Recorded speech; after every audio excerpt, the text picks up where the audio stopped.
So আমি সবাইকে greetings জানাচ্ছি from the Alliance of Supply Chain Professionals in Bangladesh ASCPB. আমি on behalf of ASCPB welcome জানাচ্ছি আমি Sharmin Akter, Secretary Research Planning and Publication ASCPB. COVID-19 প্যান্ডেমিকে আমরা ASCPB পক্ষ থেকে বিভিন্ন ধরনের অনলাইন অ্যাক্টিভিটিস রান করে আসছি অনেকদিন ধরেই। আমরা রান করে আসছি বিভিন্ন ওয়েবিনার সিরিজ, তারই ধারাবাহিকতায় আমাদের আজকের এপিসোড ইম্প্যাক্ট অফ কোভিড-19 in supply chain finance revamping strategies. আমাদের সাথে রয়েছেন কিছু গুণী ব্যক্তিবর্গ। অ্যাকচুয়ালি আমরা সবসময়ই চেষ্টা করি গুণী ব্যক্তিদেরকে আমাদের ওয়েবিনারে কানেক্ট করার জন্য। শুধু ওয়েবিনার নয়, আমাদের ফিজিক্যাল সেশনগুলো যে আগে হতো, আমরা চেষ্টা করেছি আইকনিক ফেসগুলোকে সামনে আনতে। আমরা বিশ্বাস করি আমাদের অডিয়েন্সরা বা আমাদের মেম্বার্সরা যা চান বা যেসব বিষয়ে কাজ করলে তাদের হেল্প হবে, আমরা সেই বিষয়ে আসলে প্রতিনিয়ত কাজ করার চেষ্টা করে যাচ্ছি। সেভাবেই আমরা প্ল্যান করে আগাচ্ছি। আমি এই কথা আর না বাড়িয়ে শুরুতে পরিচয় করে দিচ্ছি আমাদের প্যানেলিস্ট যারা আছেন, কিনোট স্পিকার হিসেবে যারা আছেন তাদের নামগুলো আমি মেনশন করে পরিচয় করে দিচ্ছি ফর্মাল ভাবে। আমাদের সাথে রয়েছেন Mominul Islam, managing director and CEO IPDC finance limited. আমাদের সাথে আরো রয়েছেন Masud Khan, chief adviser Crown Cement and chairman GSK Bangladesh. আমাদের সাথে রয়েছেন doctor Prashanta Kumar Banerjee, professor of banking and finance, director Bangladesh institute of bank management. আমাদের আজকের ওয়েবিনারটি মডারেট করার জন্য আমাদের সাথে রয়েছেন Mohammad Ashraful Islam Khan, president ASCPB and Head of Supply Chain KPMG Advisory Services Limited.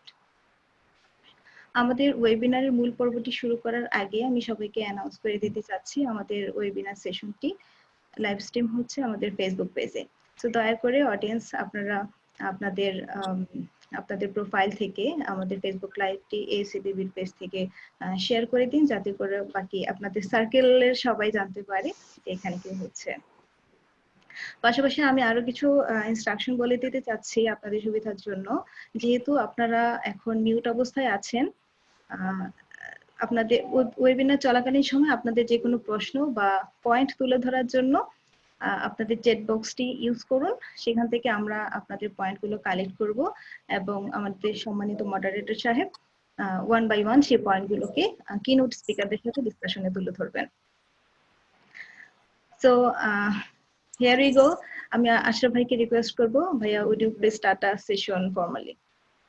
Thank you Shamin আপা, thank you Momin sir, Masud sir এবং প্রশান্ত স্যার আমাদের আজকের এই অনুষ্ঠানে জয়েন করার জন্য। আমাদের আজকের ওয়েবিনারে আমাদের ASCPBর সিনিয়র ম্যানেজমেন্ট সহ বেশ কিছু গেস্ট স্পিকারও থাকছেন আমাদের কি স্পিকারদের পাশাপাশি। আমাদের সাথে আজকে কানেক্টেড থাকবেন মুস্তাফিজ ভাই, head of supply chain finance Eastern Bank limited. Already আমাদের সাথে কানেক্টেড হয়েছেন আনোয়ার ফারুক ভাই, head of SME business and business operation, business operation. আমাদের সাথে কানেক্টেড হয়েছে নিয়াজ ভাই, head of short term financing United Finance. এছাড়াও আমাদের সাথে কানেক্টেড থাকার কথা head of supply chain finance IPDC finance Tushar ভাই। হোপফুলি উনি আমাদের সাথে খুব শীঘ্রই জয়েন করবেন। তো আমাদের আজকের ওয়েবিনারে আমরা ব্যাংকার, NBFI professionals, accounting, finance professionals এবং সাপ্লাই চেইন প্রফেশনালসরা তো থাকবেই। সো মূলত ASCPB টিম আমাদের এই অনুষ্ঠানের জন্য একটা প্রেজেন্টেশন তৈরি করেছেন। আমি ওই প্রেজেন্টেশনটাকে ঘিরে আজকের ডিসকাশনটাকে এগিয়ে নিয়ে যাওয়ার চেষ্টা করব। এবং ডিয়ার পার্টিসিপেন্টস, আপনাদের যদি আমাদের গেস্টদের কাছে, আমাদের স্পিকারদের কাছে কোনো কোয়েশ্চেন থাকে, সেই কোশ্চেনগুলো আপনারা এখানে লিখতে পারেন। সেই কোশ্চেনগুলো নিয়ে আমি আমার স্পিকারদের কাছে যাওয়ার চেষ্টা করব। সো আমি একটু স্ক্রিনটা শেয়ার করছি।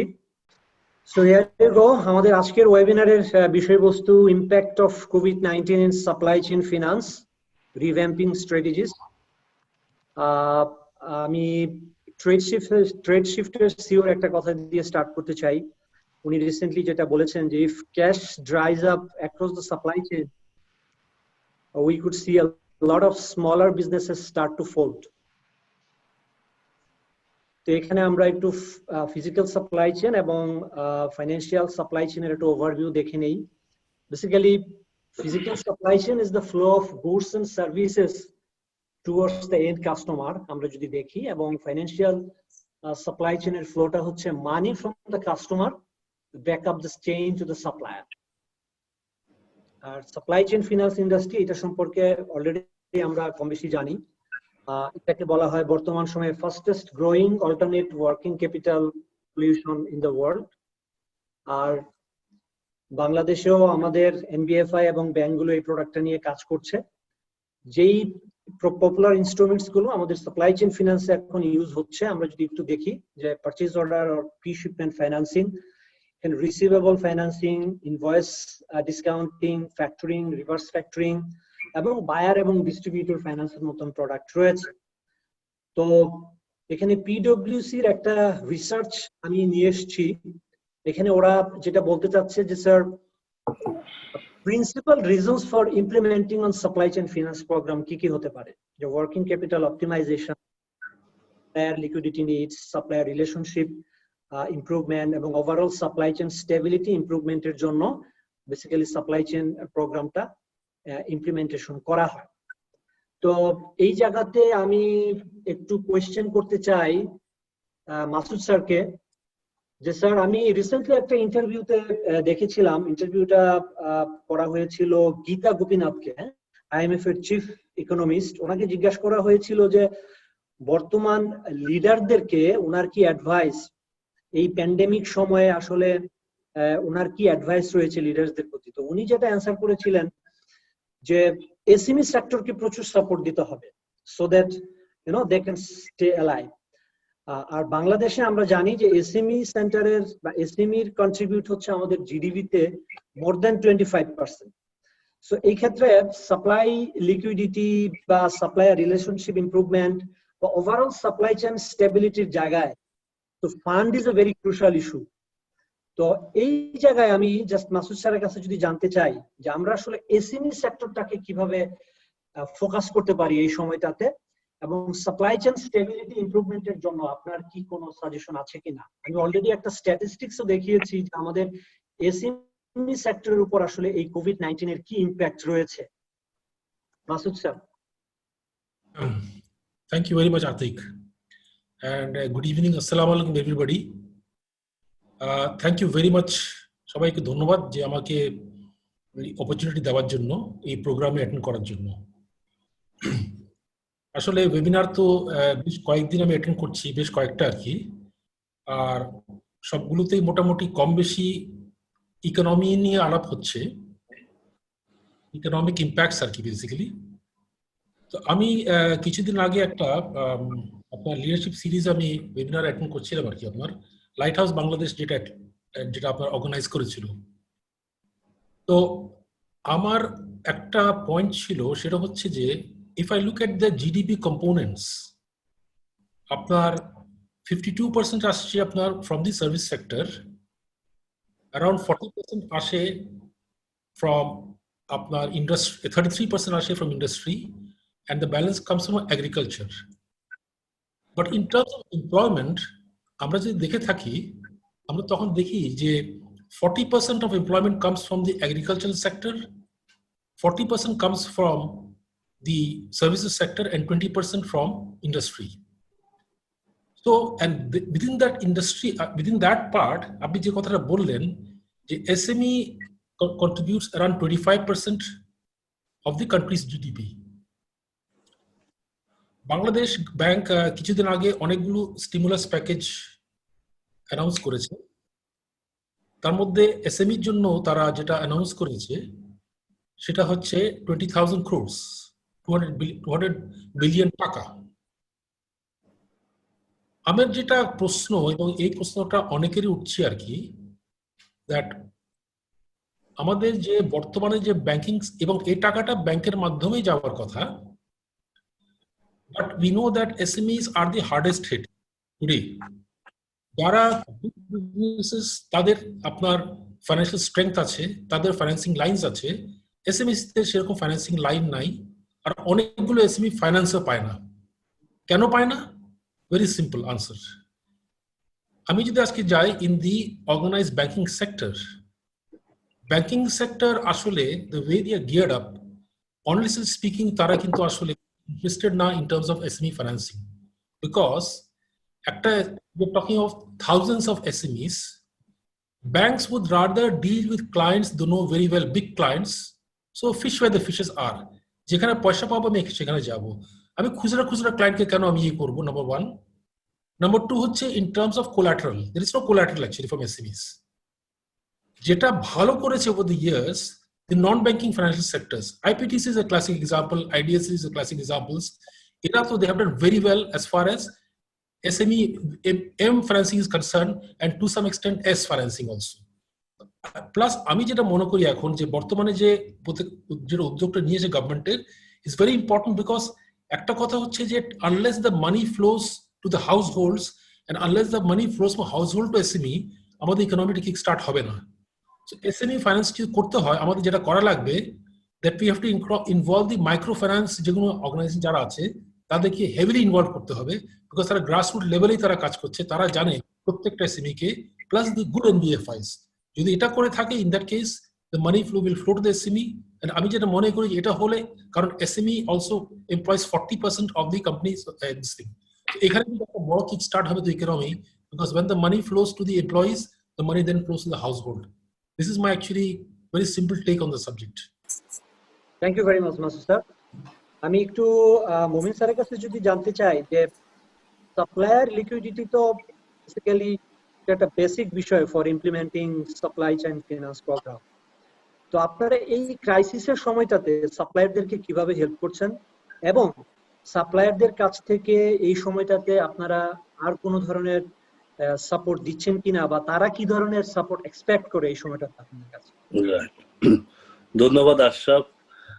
পুরো বিশ্ব একটি অভূতপূর্ণ সংকট কাল পার করছে এই মুহূর্তে। মানুষের জীবন এবং জীবিকা দুটোই ভীষণভাবে সংকটের মুখে পড়ে আছে। তো তার মধ্যে যারা প্রান্তিক পর্যায়ের মানুষ বা প্রান্তিক পর্যায়ের ব্যবসা, তাদের যে ধাক্কাটা সেটা বেশি, এবং তাদের জন্য এই সংকট মোকাবেলা করে মানে আবার ঘুরে দাঁড়ানোর যে উপায়, সেখানেও লিমিটেড রিসোর্স আছে। একটা বড় ধরনের সমস্যা আমরা এই মুহূর্তে লক্ষ্য করছি, বড় কর্পোরেটরা যেহেতু supply chain and distribution both অনেক ডিসরাপ্টেড হয়েছে, এবং কনজিউমার ডিমান্ডেও কিছু শিফট এসেছে বিকজ অফ লিমিটেড মোবিলিটি, সেক্ষেত্রে দেখা যাচ্ছে যে বেশিরভাগ কর্পোরেট তাদের সাপ্লায়ার পেমেন্ট ডিলে করছে। তাতে সাপ্লায়ারদের যারা অধিকাংশই আমাদের cottage, micro or small enterprises, তাদের জন্য ভীষণভাবে তাদের ব্যবসাকে দাঁড় করিয়ে রাখতে কষ্ট হচ্ছে। তো আপনি জানেন যে আইপিডিসি বাংলাদেশে ডোমেস্টিক যে সাপ্লাই চেইন, সেই মার্কেটের অলমোস্ট 30 to 40% আমরা করি, এখন প্রতিনিধিত্ব করি। এবং এই মুহূর্তেও আমরা আমাদের যে অর্জন প্ল্যাটফর্ম, বাংলাদেশের প্রথম ব্লক চেইন ভিত্তিক একটি digital supply chain finance platform, তার মাধ্যমে আমরা সমস্ত সাপ্লায়ারদেরকে পেমেন্ট করে যাচ্ছি against their bills and work order. সমস্যা দাঁড়াচ্ছে যে তাদের যে লিমিটটা আমরা তাদের বিলের এগেইনস্টে দিয়েছিলাম, সেই বিলগুলো যেহেতু পেমেন্ট কিছুটা দেরিতে আসছে, সেক্ষেত্রে আমাদের জন্য এই যে তাদের লিমিটটা এক্সস্টেড হয়ে গেলে আমরা কি করব সেটা নিয়ে আমরা একটা সমস্যায় ছিলাম। তো আমি খুব খুশি যে আমরা আইপিডিসিতে একটা নতুন ইনিশিয়েটিভ নিয়েছি, যে এই ক্রান্তিকাল সময়ে তাদের বিলের এগেইনস্টে যে অ্যাডভান্স নেওয়ার যে লিমিটটা, তার থেকে আমরা কনভার্ট করে ওয়ার্ক অর্ডারের এগেইনস্টে লিমিটটাকে সাময়িকভাবে বাড়িয়ে দিচ্ছি, যাতে তারা আর একটু বেশি লোন নিতে পারে। বাট তারপরেও আমরা যেটা দেখছি, এই মুহূর্তে নতুন ওয়ার্ক অর্ডার পাওয়ার যে পরিমাণ সেটি অনেক কমে গেছে। তো আমার প্রত্যাশা থাকবে যে কর্পোরেট গুলো এক্ষেত্রে একটা রেসপন্সিবল বিহেভিয়ার ডিসপ্লে করবে। আমাদেরকে যদি বাঁচতে হয়, অর্থনীতিকে যদি পুনরুদ্ধার করতে হয়, তাহলে আমাদেরকে শুধুমাত্র নিজে বাঁচার জন্য চেষ্টা করলেই হবে না, আমাদের আশেপাশে যারা আছে, আমাদের ব্যবসায়িক পার্টনার অ্যান্ড নেইবার্স, তাদেরকে নিয়ে বাঁচতে হবে। তা না হলে আমরা নিচে বাঁচতে পারবো না। কর্পোরেট গুলার যে কস্ট অফ ফান্ড এসএমইর কস্ট অফ ফান্ডের থেকে অনেক কম। একমাত্র সাপ্লাই চেইন ফাইন্যান্সের মাধ্যমে আমরা এসএমইদেরকে অনেক সুলভে কোলাটেরাল ফ্রি এবং দ্রুত আমরা ফাইন্যান্স করতে পারি। তো এই সমস্যা যে এই সময় যে লিকুইডিটির একটা বড় সমস্যা হতে যাচ্ছে সেখানে উত্তরণের জন্য আমি মনে করি supply finance remains one of the most valuable tools. তো সেক্ষেত্রে কর্পোরেট গুলোকে এগিয়ে আসতে হবে। আমাদের কিছু কর্পোরেট কাস্টমার আছে যাদের সাথে আমাদের স্ট্র্যাটেজিক লেভেল অ্যালায়েন্স রয়েছে, যার ফলে তারা they negotiate with us on behalf of their suppliers. তারা সাপ্লায়ারদেরকে নিয়ে আমাদের সাথে যৌথভাবে মানে কোলাবোরেটিভ ওয়েতে ফাইন্যান্সিং এর ব্যবস্থা করে, যার ফলে কস্ট অফ ফান্ড অনেক কমে আসে। আমাদের ক্ষেত্রে যেহেতু ক্রেডিট রিস্ক অনেক কমে যায়, সেই ক্ষেত্রে আমাদের ফাইন্যান্সিং করা অনেক সহজ হয়। আমি আশা করব যে সমস্ত কর্পোরেট এই সংকটকালে এই ধরনের একটা ব্যবস্থাপনার মাধ্যমে ব্যাংক ফাইন্যান্সিয়াল ইনস্টিটিউশনের কাছ থেকে তাদের সাপ্লায়ার, ডিস্ট্রিবিউটর বা রিটেইলারের কাছ থেকে ফাইন্যান্সিং ব্যবস্থা করবে। আর একটা প্ল্যাটফর্ম যেটা আমাদের আছে ডানা, এর মাধ্যমে আমরা যে দেশের যে সমস্ত রিটেইলার আছে তাদেরকে একটা প্ল্যাটফর্মে যুক্ত করার চেষ্টা করছি। আমরা পাইলটিংটা করেছিলাম গত বছরে একটি বহুজাতিক এফএমসিজি প্রতিষ্ঠানের সাথে। সেক্ষেত্রে আমরা একটা বিপুল সাড়া পেয়েছি। 6 মাসের মধ্যে তাদের সেলস ফিগার প্রায় ডাবলের বেশি হয়ে গেছে। তো সেই ক্ষেত্রে আমাদের একটা বড় ধরনের বাধা আছে, সেটি হচ্ছে যে যে ছোট ছোট লোন আমরা দিই 20,000 থেকে 1 লাখ টাকা এই রিটেইলারদেরকে প্রোডাক্ট লিফটিং এর সময়, এবং এটা সাধারণত 2 দিন থেকে 7 দিনের জন্য। তো টাকাটা ফেরত দেয় ওরা প্রতিদিন হয়তো 10,000, 15,000, 5,000 এরকম করে। তো সেটা তারা মোবাইল ফাইন্যান্সিয়াল সার্ভিসের মাধ্যমে ফেরত দেওয়ার চেষ্টা যখন করে, the service charge is way too high.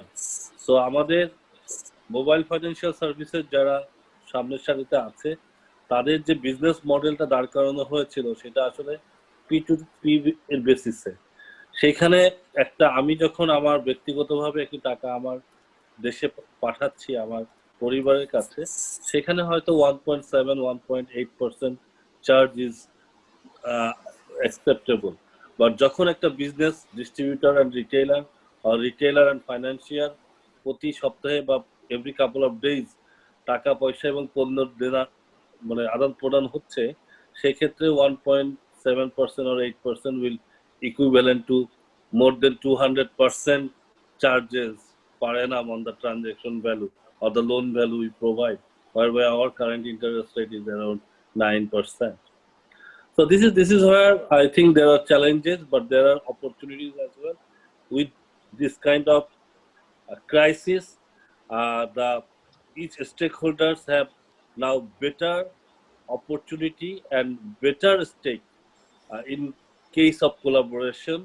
Successful collaboration করতে পারলে সবাই আগে যে পরিমাণ সুবিধা পেতে পারতাম এই মুহূর্তে সংকট উত্তরণের ক্ষেত্রে তার থেকে বেশি আমরা উপযোগিতা পেতে পারি।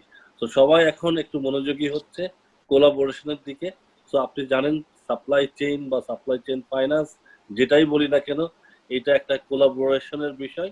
তো কোলাবোরেশনটা আমাদের দেশে খুব বেশি উপস্থিত ছিল না। অনেক ব্যাংক সাপ্লাই চেইন ফাইন্যান্স শুরু করতে যে আটকে গেছে, যেহেতু কর্পোরেট গুলোর কাছ থেকে ওই ধরনের কোলাবোরেটিভ সাপোর্ট পায় নাই।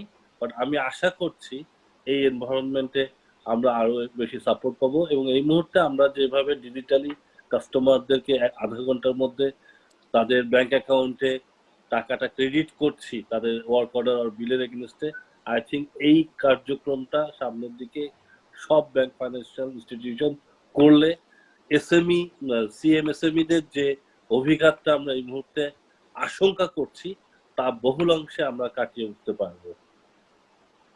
Very much Mohin sir, thank you very much. আমরা একটু পরের স্লাইডে যাই। এখানে যেটা পাচ্ছি যে বেসিক্যালি আমাদের সাপ্লাই চেইন ফিনান্স তো একটা ফিনটেক ইকোসিস্টেম, মূলত বায়ার্স, সাপ্লায়ার্স, ফান্ডার্স এবং প্ল্যাটফর্ম প্রোভাইডার্স এর একটা টোটাল কম্বিনেশন। আমরা যদি প্রসেস ফ্লোটা একটু দেখি, it's a very easy and simple process. প্রথমে একটা ইনভয়েসটা সাপ্লায়ার যখন সাবমিট করে সেটা বায়ার এন্ডে অ্যাপ্রুভালের জন্য, পেমেন্টের জন্য চলে আসে। 3rd নাম্বার স্টেজে সাপ্লায়ার ফিনান্সের জন্য ব্যাংক বা এনবিএফ এর কাছে রিকোয়েস্ট করছে। আর 4th নাম্বার স্টেজে ব্যাংক বা এনবিএফআই সেই ফাইন্যান্সিং রিকোয়েস্টটা অ্যাপ্রুভ করার পরে সাপ্লায়ার সেই তার অ্যামাউন্টের 90 বা 80% হোয়াট এভার দ্য এগ্রিমেন্ট, সেটার উপর বেস করে সে পেমেন্টটা পেয়ে গেল। এবং ফাইনালি তারপরে ব্যাংক বা এনবিএফআই অ্যাঙ্করের কাছ থেকে 100% টাকা রিয়ালাইজ করে বাকি 10 বা 15% টাকা সাপ্লায়ারের অ্যাকাউন্টে ক্রেডিট করে দিচ্ছে। This is the very simple process. এবং এই এই এই প্রসেসটা নিয়ে আমি মুমিন ভাইয়ের কাছে আরেকটু ছোট্ট করে জানতে চাবো যে আমরা তো জানি যে এই ধরনের একটা ইকোসিস্টেমে বায়ারদের একটা বিশাল রোল থাকে, বিকজ বায়ার ইনিশিয়েটেড যেই প্রোগ্রামগুলো আছে, বিশেষ করে রিভার্স ফ্যাক্টরিং এর ক্ষেত্রে আমরা জানি যে তাদের এবং সাপ্লায়ারদেরকে এই ইকোসিস্টেমে পার্টিসিপেট করতে হয়। কিন্তু একটা আমরা প্রায়ই এরকম শুনি যে ফান্ডারদের কাছ থেকে শোনা যায় যে বায়ারদের অনীহার কারণে অনেক সময় এই ইকোসিস্টেমটিকে আমরা পপুলার করতে পারছি না। এই জায়গাটাতে আপনারা আসলে কিভাবে কাজ করছেন এবং কাস্টমার অনবোর্ডিং এর ক্ষেত্রে আপনারা আসলে কি কি প্রসেস, সেটা যদি একটু ছোট করে আমাদেরকে শেয়ার করেন। জি, সো এইখানে যেটা হয় যে সাপ্লাই চেইন যখন ফাইন্যান্সটা এনশিওর করা হয় সাপ্লায়ারদের জন্য, বা আমি যদি যখন ডাউন স্ট্রিমে যাই তখন ডিস্ট্রিবিউটর, হোলসেলার বা রিটেলারদের জন্য, সেটা কিন্তু ইনডিরেক্টলি কর্পোরেটগুলারই হেল্প করে, because they are getting the product on time and quality product consistently. And দেখা যায় যে যখন এই একটা সুবিন্যসিত প্রোগ্রামের মাধ্যমে এটি করা হয়, তখন মাঝখানে যারা থাকে, যে ইন্টারমিডিয়ারি থাকে, যে একটা সাপ্লাই চেনে, তো অনেকগুলো ইন্টারমিডিয়ারি থাকে যাদের যে ভ্যালু ক্রিয়েশন তার থেকে তারা বেশি পরিমাণ রিওয়ার্ড নিয়ে যায়। যেমন আমরা যদি আমাদের এগ্রিকালচারে দেখি, আমাদের কৃষক পর্যায়ে পণ্য উৎপাদনকারী যে টাকাটা পাচ্ছে, আর সাথে সাথে আমাদের প্রান্তিক আমাদের কনজিউমার পর্যায়ে আমরা যে টাকাটা দিচ্ছি তার মধ্যে একটা বিপুল পরিমাণের গ্যাপ থাকে। কারণ হচ্ছে মধ্যস্বত্বভোগীরা তাদের যে কন্ট্রিবিউশন তার থেকে অনেক বেশি রিওয়ার্ড সিস্টেম থেকে নিয়ে যায়। তো সেই ক্ষেত্রে আমরা যখন একটা মানে বাই ট্রাইপার্টাইট এগ্রিমেন্ট কোনো একটা কাজ করি, রিভার্স ফ্যাক্টরিং হতে পারে অথবা রিভার্স ফ্যাক্টরিং ছাড়াও, সেক্ষেত্রে দেখা যায় যে কস্ট অফ দ্য মানে বরোয়িং বাই দ্য এসএমই অনেক কমে আসে। এবং আমরা খুব সহজে, যেটা মাসুদ ভাই বলছিলেন যে আমরা সাধারণত ক্ষুদ্র উদ্যোক্তাদেরকে লোন দিতে গেলে একটু কুণ্ঠিত থাকি যে এত ছোট লোন দিয়ে আমাদের যে অপারেশনাল কস্ট উঠবে না। বাট যখন এটা একটা স্ট্রাকচারের মাধ্যমে একটা বাল্ক আছে, লাইক যে আমাদের এই মুহূর্তে আড়ং এর সাথে একটি এগ্রিমেন্ট আছে, তো আড়ং এর যত আর্টিজান তাদেরকে ড্রেস থেকে শুরু করে আর্টিফ্যাক্ট সাপ্লাই দেয়, তাদেরকে আমরা ওয়ার্ক অর্ডারের এগেইনস্টে ফাইন্যান্স করি। পার যে customer is not a big value, but total মিলিয়ে ইটস এ কনসিডারেবল ভ্যালু। এবং যেহেতু আড়ং এর থেকে আমাদের কমফোর্ট লেটার রয়েছে যেটা they will honour the bill, the assignment, সেক্ষেত্রে আমরা অনেক বেশি সহজে করতে পারি। সিমিলারলি আমাদের ACI, Godrej, bKash, then Bata, CP, এরকম অনেকগুলো প্রতিষ্ঠান, বিশেষ করে প্রাণের সাথে একটা খুব ভালো অ্যারেঞ্জমেন্ট, যেখানে প্রাণ অ্যাডভান্স চেকই দিয়ে দেয়। সো এই জিনিসটা আমাদের আরো অন্য প্রতিষ্ঠানগুলোকে এগিয়ে আসতে হবে। এটা করার জন্য আমরা যে মার্কেট ডেভেলপমেন্ট এফার্ট সেটা নিয়েছি। আমাদের যে টিম, একটা টিম যারা এই শুধু বায়ারদের সাথে কাজ করে, আমরা Bangladesh supply chain excellence award নামে একটা প্রোগ্রাম করেছি। Bangladesh supply chain management society আর আপনাদের যে সোসাইটিটা সিপিবি, এই ধরনের যে সংগঠনগুলো আছে তাদের সাথে আমরা কাজ করছি, যাতে আমরা পারস্পরিক যে সমস্যাগুলো আছে সেগুলো বুঝতে পারি। আবার সাথে সাথে যে এইখান থেকে যে মানে উইন উইন সিচুয়েশনটা ক্রিয়েট করা সম্ভব, সেইগুলো আমরা যাতে আরো ভালোভাবে ডাউন দ্য লাইন বোঝাতে পারি। সাধারণত দেখা যায় যে টপ লেভেলে যখন আমরা কথা বলি, there is a huge interest in collaborative effort. When it goes to desk level, there is a kind of inertia because the current process or policy of that corporate, the buyer, doesn't allow for this kind of a collaboration. সেই ক্ষেত্রে একটা extra additional এফোর্টের প্রয়োজন হয়। সেই এফোর্টটা অনেক সময় দেখা যায় নেয়ার ক্ষেত্রে যে ধরনের একটা ইনসেন্টিভ সিস্টেম থাকার কথা অর্গানাইজেশনের মধ্যে, সেটা যদি অনুপস্থিত থাকে তাহলে বাইরের যে যারা কর্মকর্তা আছেন ডেস্ক লেভেলে তারা খুব বেশি উদ্যোগী হন না। তো সেক্ষেত্রে আমাদেরকে আরেকটু এফোর্ট দিয়ে এই জিনিসটা সিনিয়র লেভেলে যদি মেসেজটা পৌঁছানো যায় যে let's make this through some kind of award incentive program, যাতে তারা এই ধরনের কস্ট মিনিমাইজ করতে পারলে there will be some incentive to the desk level, তাহলে আমার মনে হয় যে আমরা আরেকটু গতি আনতে পারবো। আপনি জানেন যে এই মুহূর্তে আমাদের domestic supply chain financing total is like 70 to 80 million, সেখানে 40% আইপিডিসি করছে। But the potential as far as a study by IFC is like 6 to 7 billion US dollar annually. তার মানে আমরা এখন 1.5 থেকে 2% অফ দ্য পোটেনশিয়াল নিয়ে কাজ করছি। আমরা যদি সমস্ত ব্যাংক ফাইন্যান্সিয়াল ইনস্টিটিউশন একসাথে মিলে এইটাকে ইনিশিয়েটিভটাকে সামনে এগোতে পারি, not only IPDC or few others যারা লিডিং পজিশনে আছে, all financial sector will be benefited. Most importantly আমাদের যারা ক্ষুদ্র বা আপনার কুটির শিল্পে নিযুক্ত আছেন তাদের অনেক বড় একটা হেল্প হবে। এই ক্ষেত্রে একটা বড় মিসিং লিঙ্ক হচ্ছে আমাদের ফ্যাক্টরিং রেগুলেশন, যেটা ইন্ডিয়াতে কয়েক বছর আগে প্রমালগামেটেড হয়েছে, সেটা বাংলাদেশে এই মুহূর্তে এখনো আসে নাই। এটা যদি আসে আমি মনে করি যে বাংলাদেশের এই ডোমেস্টিক সাপ্লাই চেইন ফাইন্যান্সের মাধ্যমে এসএমই ফাইন্যান্সটা অনেক বেশি গতিশীল হবে।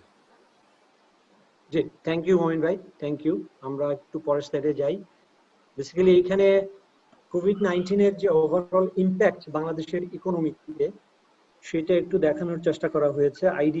এডিবির একটা ইনফরমেশন থেকে এটা নেওয়া হয়েছে যে আমরা যদি দেখি যেই সেক্টরগুলোতে খুব বেশি ইম্প্যাক্টেড হবে, agriculture, mining, business trade, hotel and restaurant business, transportation service, এই জায়গাগুলোতে বেস্ট কেস এবং ওয়ার্স্ট কেসে কি সিনারিও হতে পারে সেটা একটা ডেটা এখানে দেওয়া হয়েছে। সো এই জায়গাটাতে আমি একটু প্রশান্ত স্যারের কাছে আসতে চাই। তার তো অনেকদিন ধরেই রিসার্চ করছেন, তো এই যে ইকোনমিক ইম্প্যাক্ট করোনা ভাইরাসের কারণে যেই সেক্টরগুলোর কথা এখানে বেসিক্যালি বলা হলো, আসলে সাপ্লাই চেইন ফাইন্যান্সের আওতায় আমরা কিছু ইন্ডাস্ট্রিকে কি এখানে স্ট্রংলি সাপোর্ট দিতে পারি কিনা, আপনার কাছে কি মনে হয়? আর কোন কোন ক্ষেত্রে আপনার কাছে মনে হচ্ছে যে ইকোনমিক ইম্প্যাক্ট থাকতে পারে, এবং সেই ক্ষেত্রে সাপ্লাই চেইন ফাইন্যান্স প্রোডাক্টটি দিয়ে আমরা কিভাবে আমাদের ইকোনমিতে কন্ট্রিবিউট করতে পারি? থ্যাংক ইউ ভেরি মাচ আমাকে আমন্ত্রণ জানানোর জন্য এবং এই আলোচনায় অংশগ্রহণ করার জন্য। আমি প্রথম আপনাদের যেটা দৃষ্টিগোচর করতে চাই যে গভর্নমেন্ট যে স্টিমুলাস প্যাকেজটা দিয়েছে, অলমোস্ট আপনি দেখবেন 80% ফর দ্য ওয়ার্কিং ক্যাপিটাল।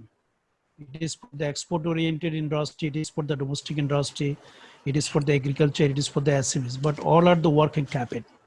এখন মমিন ভাই যেটা বললেন যে আইএফসি যে প্রজেকশন করেছে 6 বিলিয়ন, আমার কাছে মনে হয় পোস্ট করোনা সিচুয়েশনে এটার পরিমাণ অনেক বেড়ে যাবে। এখন আমরা কতটুকু সুযোগটা নিতে পারি, আমি কিছু ঝুঁকির জায়গাটা বলি। যেটা মমিন ভাই বললেন, আমরা কিন্তু বাংলাদেশে রিভার্স ফ্যাক্টরিং এ কিন্তু আমরা অভ্যস্ত, কিন্তু পোস্ট করোনা সিচুয়েশনে রিভার্স ফ্যাক্টরিং আমাদের জন্য অনেক বেশি ঝুঁকিপূর্ণ, কারণ ফিউ কাস্টমার্স এর উপর আমাদের অনেক কনসেন্ট্রেশন বেশি।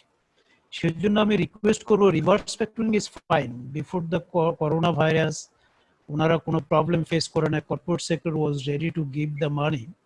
কিন্তু পোস্ট করোনাতে আমাদেরকে ট্রেডিশনাল যে ফ্যাক্টরি, যে আমাদেরকে সাপ্লাইয়ের সাথে কন্ট্রাক্ট করা, সেটা আমাদের জন্য জরুরি। রিস্কটাকে আমরা যদি ডাইভার্সিফাই করতে চাই, যেহেতু আইপিডিসি একটা মেজর রোল প্লে করে, 40% তারা কন্ট্রিবিউট করে, একদিকে তাদের মার্কেট ফোর্স থাকবে এবং ওনারা অনেকগুলো প্রশংসাযোগ্য ওনারা ইনিশিয়েটিভ নিয়েছে কাস্টমারকে কনভিন্স করার জন্য, যেটা একটু আগে বললেন। তো সেক্ষেত্রে আমার মনে হয় এখন আমাদের প্রোডাক্ট ডাইভার্সিফিকেশন খুব ভেরি ইম্পর্টেন্ট জায়গায় দাঁড়িয়েছে। শুধু রিভার্স ফ্যাক্টরিং এর উপর আমরা নির্ভর না করে আদার ফ্যাক্টরিং গুলো আমাদেরকে এক্সপ্লোর করতে হবে। দ্বিতীয় যেটা আমরা দেখেছি যে আমাদের স্মল ইন্ডাস্ট্রি শুধুমাত্র ম্যানুফ্যাকচারিং সেক্টরে, কিন্তু এখন আমাদের ফ্যাক্টরিংটাকে নিয়ে এগ্রিকালচার সাপ্লায়ার যারা আছে তাদের কাছে যেতে হবে। এখন প্রশ্ন হচ্ছে আমরা কিভাবে যাব? By staying in the Dhaka city, কিভাবে I will be going to the Rangpur or other areas. এখন আমাদেরকে পুরো প্রসেসটাকে কিভাবে ডিজিটাইজেশন করতে হবে, কিভাবে আমাদেরকে বিকাশের সাথে, নগদের সাথে, অথবা আমাদের ডাচ বাংলা ব্যাংকের যে রকেট আছে এটার সাথে আমরা কিভাবে ইনভলভ করে প্রোডাক্টগুলো যারা এগ্রিকালচার সাপ্লাই করছে আমাদের লার্জ কর্পোরেট না করে আমাদেরকে মিডিয়াম যারা এন্টারপ্রেনিউর যারা বাই করছে তাদেরকে আমরা কিভাবে করতে পারি, শুধু ফার্স্ট টায়ার না, সেকেন্ড টায়ার, থার্ড টায়ার। তাহলে আমাদের যে প্রত্যাশিত যে একদিকে হচ্ছে আমরা সাপ্লাই চেইনে মানুষজন, ফাইন্যান্সিং এ মানুষকে অভ্যস্ত করতে পারবো, এবং যেটা আমরা দেখবো সেটা হচ্ছে আমাদের উদ্দেশ্য যে এখন সবাইকে বাঁচতে হবে, কোলাবোরেশন যে কথা, সেক্ষেত্রে আমরা ওই জায়গায় আমরা যেতে পারবো যে জায়গায় আমাদের প্রয়োজনটা অনেক বেশি। আমাদেরকে এখন একটা ছোট যদি আমরা সার্ভেও করতে পারতাম যে কারা মানে খুব এফেক্টেড, কারা মডারেটলি এফেক্টেড, কারা কম এফেক্টেড। যেমন আমার ফার্মাসিউটিক্যাল সেক্টর এফেক্টেড না, আমার যেমন গ্রামীণ phone is not affected, internet যারা ফলো করে তারা এফেক্টেড না, কিন্তু অন দ্য আদার হ্যান্ড আমি দেখবো যে আমরা যে আশঙ্কা করছি আমাদের যে স্মল এবং মিডিয়াম এন্টারপ্রাইজ আছে সেটার হয়তো 70% তারা দাঁড়াতে পারবে না যদি আমরা প্রপার ওয়েতে আমরা না আগাতে পারি।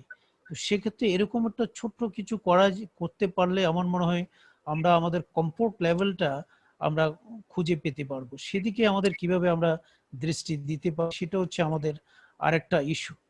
এখন এক্ষেত্রে যে আমাদের যে আগে যে আমরা বলতাম যে পারফরমেন্স রিস্ক হচ্ছে সবচেয়ে বেশি, কিন্তু এখন দিন দিন আমার কাছে মনে হচ্ছে পারফরমেন্স রিস্ক তো ইম্পর্টেন্ট ইস্যু, এখন আমাদের ক্রেডিট রিস্কের প্রতি আমাদের সবচেয়ে বেশি মনোযোগী হতে হবে।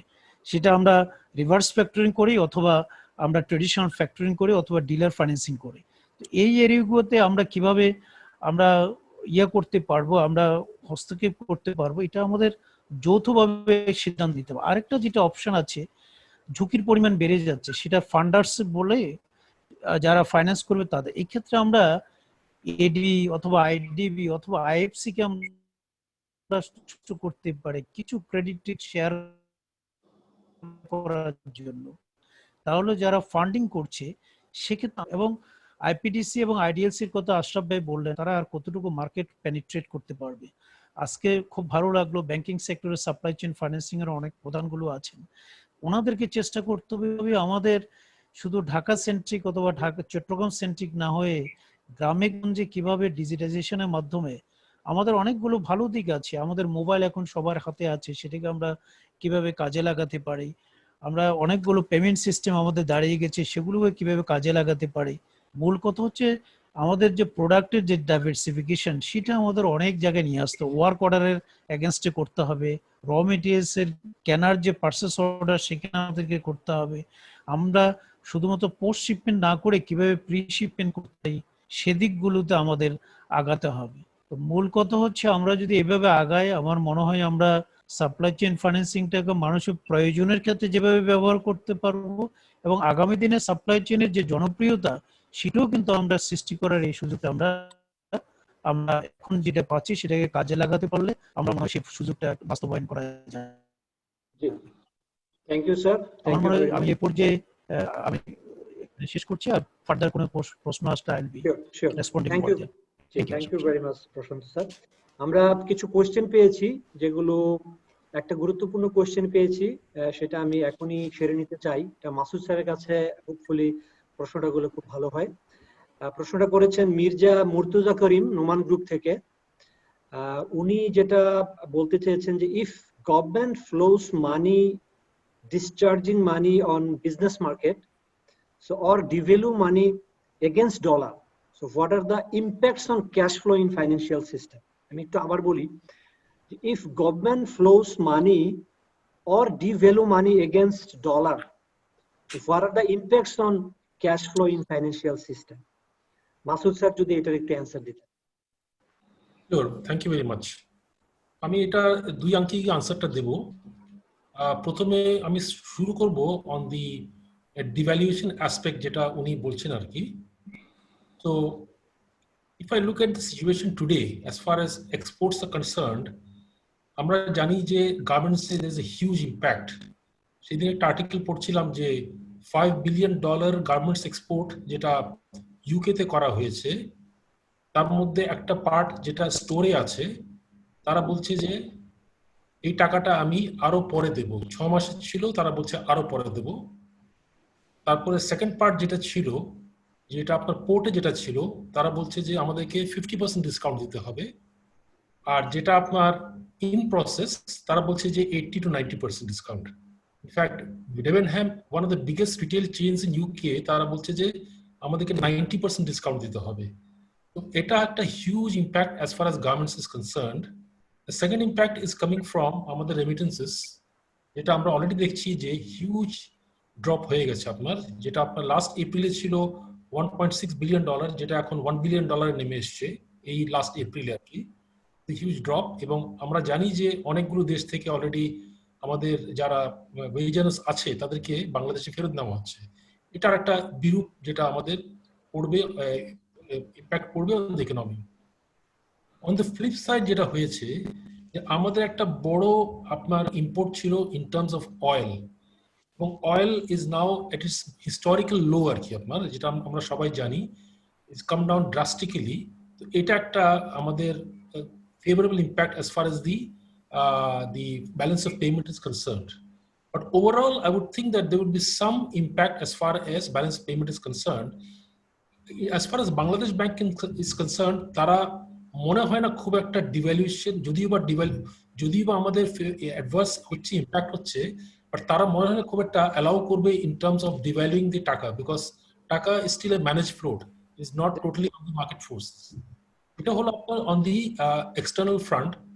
অন দি ইন্টারনাল ফ্রন্ট আমি যেটা বলবো, এবং আমি খুব জোর দিয়ে কথাটা বলবো, যে যেখানে একটা ইকোনমি আপনার যখন রিসেশনে যায়, the first thing that happens is that the velocity of money goes down.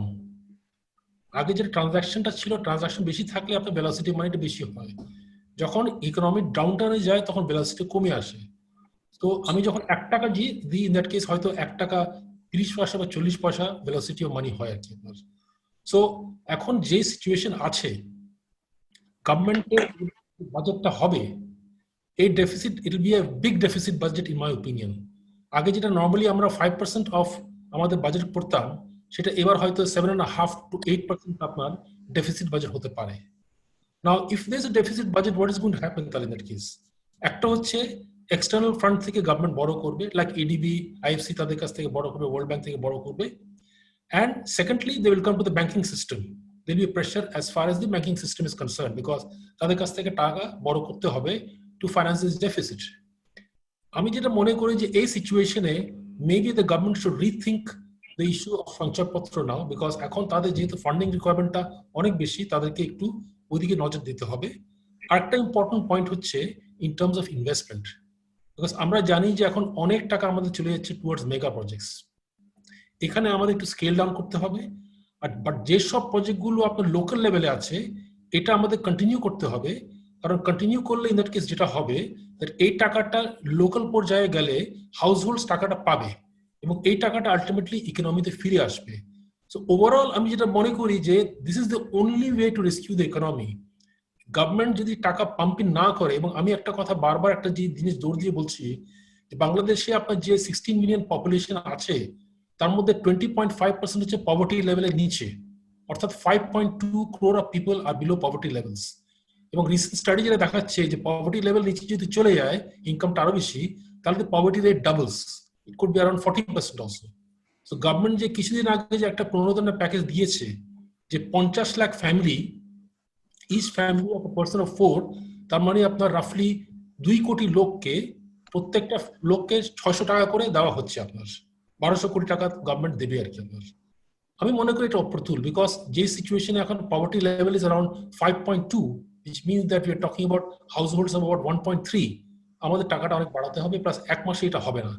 এই টাকাটা যদি দেওয়া হয় directly through digitisation to this people, in that case এই টাকাটা immediately একটা ইকোনমিতে একটা ভালো প্রভাব পড়বে আর কি, and there will not be any inflation also because now the demand is totally repressed. এই টাকাটা গেলে অটোমেটিক্যালি আপনার ইকোনমিতে আসবে। সো ইন মাই মাইন্ড আমি মনে করি যেটা যে এটা না করলে the businesses cannot kick start, এবং businesses kick start না করলে আলটিমেটলি হাউসহোল্ড টাকা না পেলে বিজনেস স্টার্ট হবে না। So is a vicious circle. আমাদের এই ইকোনমিক সাইকেলটা এখন রিভাইভ করতে হবে আপনার, তাহলে আপনার ক্যাশ ফ্লোটা বাড়বে in that case. Thank you very much Masud sir. আমরা যদি একটু ইম্প্যাক্টেড এরিয়াগুলো যদি দেখি সাপ্লাই চেইন ফিনান্সের এই কোভিড-19 এর, এখানে ম্যাক্রো ইকোনমিক আমাদের সাপ্লায়ার ক্রেডিট অর্ডিনেন্সে একটা বড় ধরনের একটা চ্যালেঞ্জ আছে, সাপ্লাই ডিসরাপশনস তো আছেই, লিকুইডিটি ক্রাইসিস, অনেক জব হচ্ছে এবং অনেকের স্যালারি কমে যাচ্ছে। সো পোর্টফোলিও রিডাকশনেও এখানে আমরা অনেক কথা শুনছি, এবং ফাইনালি নন পারফর্মিং বড়োয়ারের পরিমাণও বেড়ে যাচ্ছে। সো এই জায়গাটাতে আমি যদি একটু জানতে চাই মুমিন স্যারের কাছে যে সাপ্লাই চেইন ফিনান্সের যে ইম্প্যাক্টটা আমরা বর্তমান সময়ে দেখতে পাচ্ছি, বিশেষ করে সাপ্লায়ার এন্ড বায়ার এন্ডে যে লিকুইডিটি ক্রাইসিস, পোর্টফোলিও রিডাকশন এবং সাপ্লাই ডিসরাপশনস, এই জায়গাতে আসলে মানে আইপিডিসি মতন প্রতিষ্ঠান তো একটা বিশাল ভূমিকা রাখতে পারে এবং একটা বড় ভূমিকা আছে। তো এইখানে আপনারা আসলে কিভাবে জিনিসটাকে দেখছেন? This is the time to really, for every financial institutions or banks to display a higher level of commitment to the society. So এই মুহূর্তে আমরা যদি চিন্তা করি যে any financial institution, financial intermediary, they have huge role in allocating resources in economy. এই মুহূর্তে যেহেতু মার্কেট উইল বি ভালনারেবল, যেটা আমাদের প্রশান্ত দা বলছিলেন, the credit risk and performing risk both will go up. So there will be a normal tendency for banks and financial institutions to reduce their credit flow to the economy unless and until they are very sure about whether that money is going to go to a safe places. We see there is a rise of purchase of government bonds and bills by financial sector as a whole to really mitigate their credit risk and go to somewhere a little bit safer.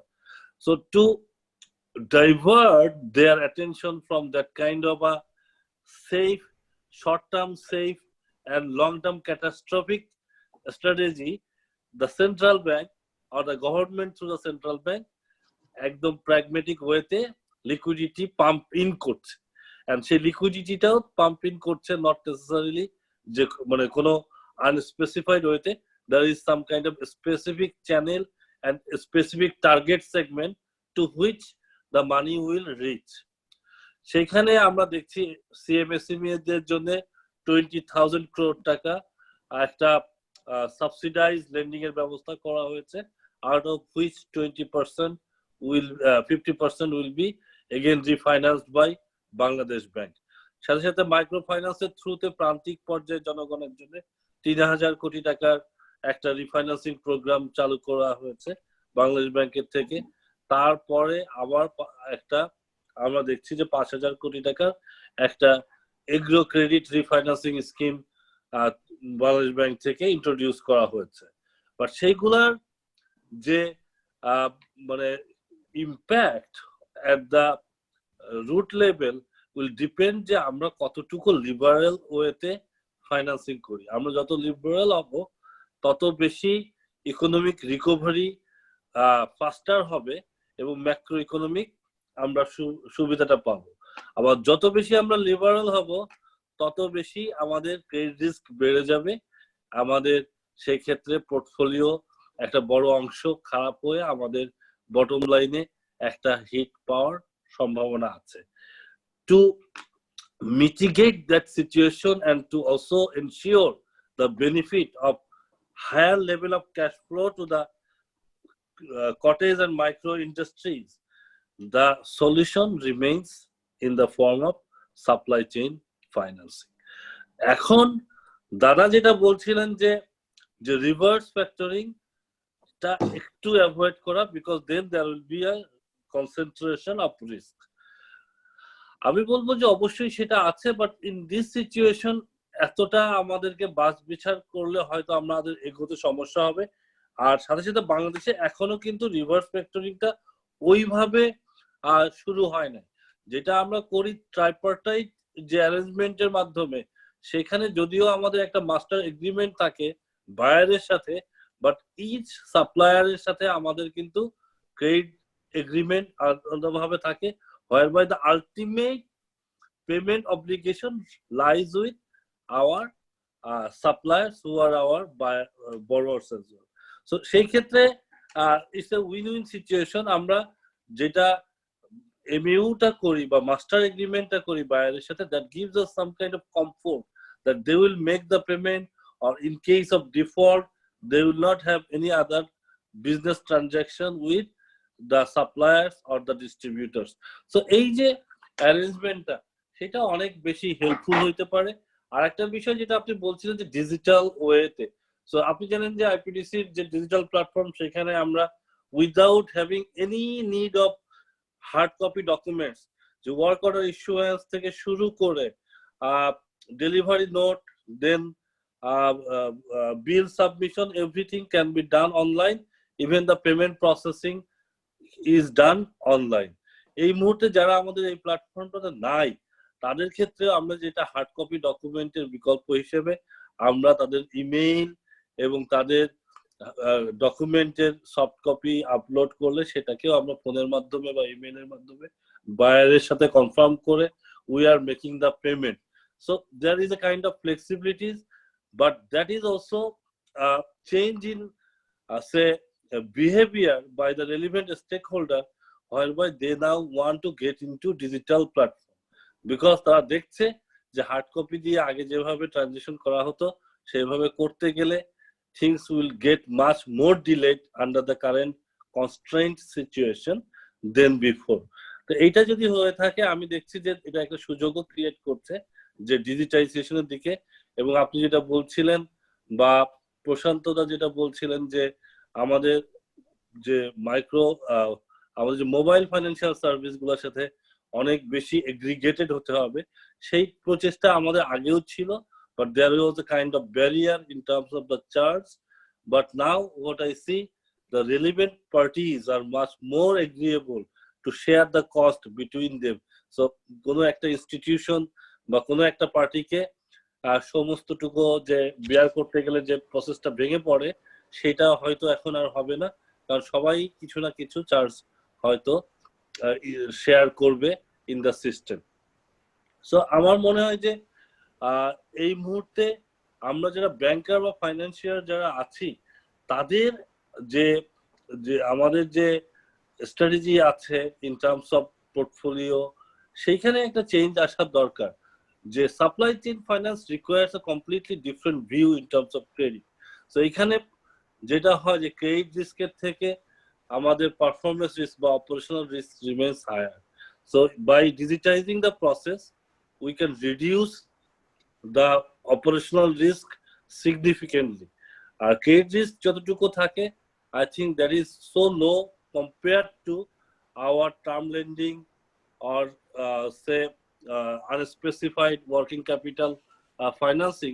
সেক্ষেত্রে আমরা যদি এখানে যে collateral free লোনটা দিই, that is much more justified than collateral added financing to CMSMEs. So এইখানে আমাদের মনে হয় দৃষ্টিভঙ্গির পার্থক্যটা রয়ে গেছে এখনো উইথ লার্জ কমার্শিয়াল ব্যাংক, যেখানে ক্রেডিট ডিপার্টমেন্ট যদিও তাদের সাপ্লাই চেইন ডিপার্টমেন্টটা চেষ্টা করছে অনেক বেশি to have a proper supply chain financing program, but the credit department is not properly aligned with that strategic vision. They still say do the due diligence, or they do assess the risk in line with the traditional credit risk assessment approach, which needs to be attuned now in line with the risk associated with supply chain financing. জি, thank you very much Mohit sir. আমরা সবাইকে একটু request করব, আমরা একটা পোলে আপনাদেরকে invite করেছি, যারা পার্টিসিপেন্টস আছেন কাইন্ডলি আপনারা একটু পোলে পার্টিসিপেট করবেন। আমরা 5 থেকে 7 মিনিট পরে আমরা পোলটা এন্ড করব এবং সেটা রেজাল্ট আপনাদেরকে জানিয়ে দিব। Thank you.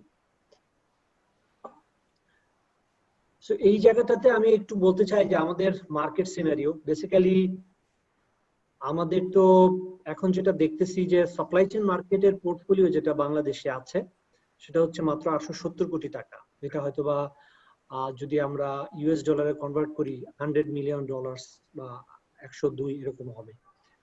তো বেসিক্যালি 90% এই পোর্টফোলিওটা কিন্তু কভার করছে এনবিএফআইএস, যেটা আইপিডিসি, আইডিএলসি বা লঙ্কা বাংলা ফিনান্স এই ধরনের প্রতিষ্ঠানগুলো। তো আমাদের যেটা মার্কেট সাইজ আসলে রয়েছে বাংলাদেশে সেটা হচ্ছে $6 to 8 বিলিয়ন, যেটা সাপ্লাই চেইন ব্রেইনের একটা ইনফরমেশন থেকে আমি নিয়েছি। এখানে আমি ব্যানার্জি স্যারকে একটু যদি জিজ্ঞেস করি যে আসলে মানে what policy development you recommend to flourishing this supply chain finance business in Bangladesh? আরেকটা যেটা যে বিআইবিএম এর প্রফেসর ইয়াসিন আলী স্যারও কিন্তু একটা কনফারেন্সে বলেছিলেন যে এখানে একটা রেগুলেটরি ফ্রেমওয়ার্ক ইনিশিয়েট করা দরকার, বাট কেন আমরা এখনো কোনো রেগুলেটরি পলিসি করতে পারছি না? এই জায়গা বাংলাদেশ ব্যাংকের সাথে আমাদের আসলে কোলাবোরেশনের ঘাটতিটা কোথায় আছে একটু ছোট্ট করে যদি বল। Thank you very much. Regulatory framework কথা মুবিন ভাই বললেন, আমরাও চেষ্টা করছি। আপনারা জানেন যে অ্যাকচুয়ালি ডোমেস্টিক ফ্যাক্টরি নিয়ে আমরা কাজ করছিলাম 1995 থেকে। So then SCDF financed this project, then we have given one manual also. So now this is the demand of the time, একটা রেগুলেশন আসা বাংলাদেশ ব্যাংক থেকে। আমার মনে হয় বাংলাদেশ ব্যাংকে যারা আছেন ওনারাও এটা নিয়ে সিরিয়াসলি চিন্তা করছেন, এবং it is not only for the factoring, পুরো সাপ্লাই চেইন ফাইন্যান্সিং এর জন্য একটা রেগুলেশন আসা দরকার। কারণ অনেকগুলো ব্যারিয়ার্স হয়তো এখন ডিসক্লোজ হচ্ছে না, কিন্তু যখন ফিগারটা বড় হবে তখন কিন্তু এটা ডিসক্লোজ হবে। যেমন যে ট্রান্সফার অফ প্রপার্টি অ্যাক্টের এখন সাপ্লাই চেইন ফাইন্যান্সিংটা কেন পপুলার হচ্ছে না? এক এক ব্যাংক এক একটা নামে ডাকে, কেউ ডেটর্স ফাইন্যান্সিং, কেউ ক্রেডিটর্স ফাইন্যান্সিং, কেউ সাপ্লাই চেইন ফাইন্যান্সিং। তো সেই জন্য লোকজনও আপনার এটাতে কনফিউজড হয়ে যায়। যদি এক ধরনের একটা প্রোডাক্টের নামকরণ হতো তাহলে সবাই এটা ইজিলি অ্যাকসেপ্ট করতো।